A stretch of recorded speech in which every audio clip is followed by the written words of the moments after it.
Hi hello friends, నేను మీ షితాన్ ma'am. Today special recipe గుమ్మడికాయ దప్పలం curry అండి. ఈ కర్రీ మీలో ఎంతమందికి ఇష్టమో కామెంట్ చేయండి ఫ్రెండ్స్. దీనికోసం ముందుగా గుమ్మడికాయని ఈ విధంగా కట్ చేసుకొని పెట్టుకొని, అలానే ఒక ఆనియన్, మిర్చిని, కర్రీ లీవ్స్ని రెడీ చేసుకోండి. ఆ తర్వాత ఫ్రెండ్స్ స్టవ్ పైన కళాయి పెట్టుకొని ఆయిల్ వేసుకోండి. ఆయిల్ హీట్ అయిన వెంటనే తాలింపు దినుసులన్నిటిని కూడా 1 by 1 వేసుకొని ఫ్రై చేసుకోవాలి. ఆ తర్వాత మనం ముందుగా కట్ చేసి పెట్టుకున్న ఆనియన్స్, మిర్చిని కూడా వేసుకుని ఒకసారి కలుపుకొని స్టవ్ని మీడియం ఫ్లేమ్లోకి టర్న్ చేసుకుని ఒక 5 minutes మూత పెట్టుకుని కుక్ చేసుకోండి.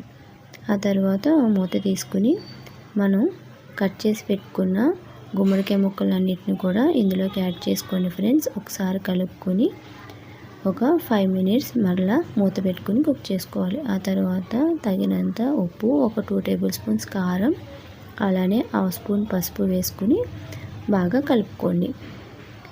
ఈ విధంగా కలుపుకున్న వెంటనే తగినంత వాటర్ని వేసుకుని స్టవ్ను మీడియం ఫ్లేమ్లో పెట్టుకుని మూతను పెట్టుకుని ఒక 5 minutes కుక్ చేసుకోండి.